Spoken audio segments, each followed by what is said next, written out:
Injustement appelé État islamique, Daesh est un groupe monté de toutes pièces sur la base d'une idéologie totalement en opposition avec la religion musulmane. La preuve par 5. Premièrement, les premières victimes du terrorisme sont les musulmans. Et oui, paradoxalement, les principales victimes de cet État, qui s'autoproclament islamiques, sont les musulmans eux-mêmes. En effet, de 2013 à 2015, Daesh a commis plus de 1680 attentats partout dans le monde et 93% des victimes de ces attentats étaient des citoyens musulmans vivant dans des pays arabes tels que l'Égypte, la Syrie ou l'Irak. Il faut également savoir que les exécutions sont monnaie courante chez ces terroristes, qui n'hésitent pas à abattre froidement tout individu qui refuserait de leur obéir. Ce fut le cas en octobre dernier à Mossoul, où plus de 230 personnes furent arbitrairement exécutées, dont une grande partie étaient des civils. Deuxièmement, Daesh contredit le Coran. La religion musulmane repose sur deux références fondamentales que sont le Coran et la Sunna.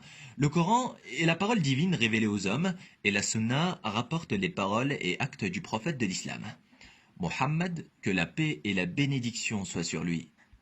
Or, le Coran interdit formellement le meurtre de civils innocents, comme il est dit dans sourate Les Bestiaux, Al-An'am, verset 151. ولا تقربوا الفواحش ما ظهر منها وما بطن ولا تقتلوا النفس التي حرم الله إلا بالحق ذلكم وصاكم به لعلكم تعقلون. Pire encore, le Coran nous informe que celui qui ose porter atteinte à la vie d'un innocent, c'est comme si il s'en était pris à l'humanité tout entière, comme il est mentionné dans la sourate La Table Servie Al-Ma'ida, verset 30. من قتل نفسا بغير نفس أو فساد في الأرض فكأنما قتل الناس جميعا ومن أحياها فكأنما أحيا الناس جميعا. Force est donc de constater que le Coran interdit et condamne de façon catégorique les actes barbares de Daesh. Troisièmement, Daesh contredit la Sunna. Comme nous l'avons vu, l'islam repose également sur les paroles prophétiques que l'on appelle la Sunna. Et parmi ces paroles, nous pouvons trouver des récits authentiques dans lesquels le prophète, que la paix et la bénédiction d'Allah soient sur lui, décrit l'apparition d'un groupe au sein des musulmans. Ce groupe est décrit comme étant composé de jeunes sots et ignorants, assoiffés de sang, feignant d'être pratiquants, alors qu'ils sont en réalité vides de foi. Or, Daesh est considéré par la charia, qui correspond à la législation islamique, comme étant un groupe de dissidents et de renégats appelés en arabe Khawarij. Dans un texte authentique, le prophète, que la paix et la bénédiction soient sur lui, nous a informé que sortirait parmi les musulmans un groupe violent qui sèmera la terreur et le mal sur terre. Il a même été rapporté qu'ils seront les chiens de l'enfer. Il est également rapporté dans une autre parole prophétique que ces groupes lisent et apprennent le Coran, mais ne le comprennent pas. La Sunna interdit par exemple, de façon formelle, de s'attaquer aux chrétiens et aux juifs, vivant dans les pays musulmans. Mais Daesh n'en a que faire, puisqu'ils ont attaqué en avril dernier des églises en Égypte, tuant par la même occasion des dizaines de civils innocents parmi les chrétiens et les musulmans. La Sunna interdit également d'immoler quelqu'un par le feu ou de brûler tout être humain. En décembre 2014, Daesh a brûlé vif un pilote jordanien du nom de Maz El-Kassabeh, qu'il venait de capturer. Pire encore, ces terroristes ont filmé la scène, prouvant au monde entier qu'ils ne soucient guère des règles de l'islam. Si Daesh voulait vraiment mettre en pratique la charia et l'islam,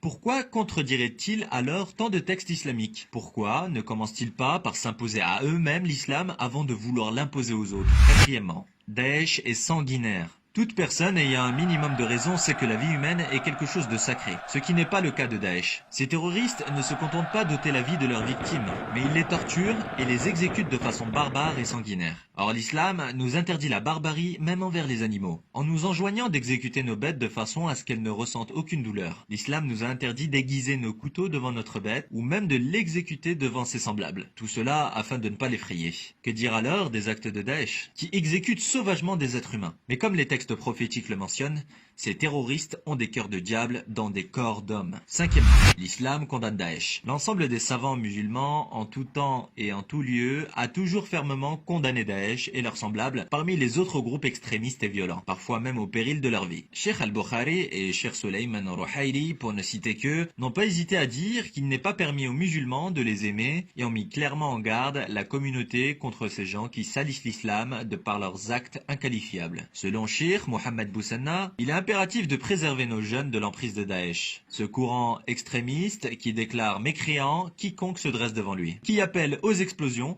dont les œuvres et égarements ont dépassé toute frontière et limite. Les éminents religieux du monde musulman se désolidarisent à l'unanimité des crimes, tortures et destructions perpétrés par Daesh au nom de l'islam.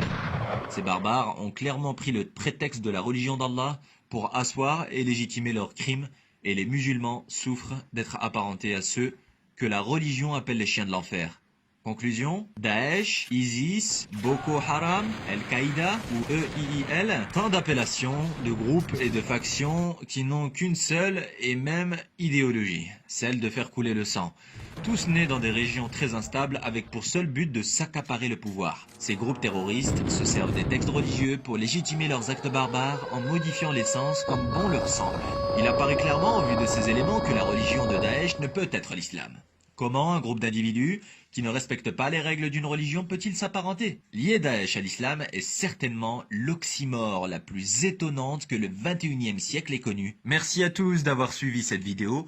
N'hésitez pas à la partager autour de vous afin de rétablir une vérité criante et sans appel. Daesh n'est pas l'islam et l'islam n'est pas Daesh. Salut à tous et à bientôt pour une nouvelle vidéo.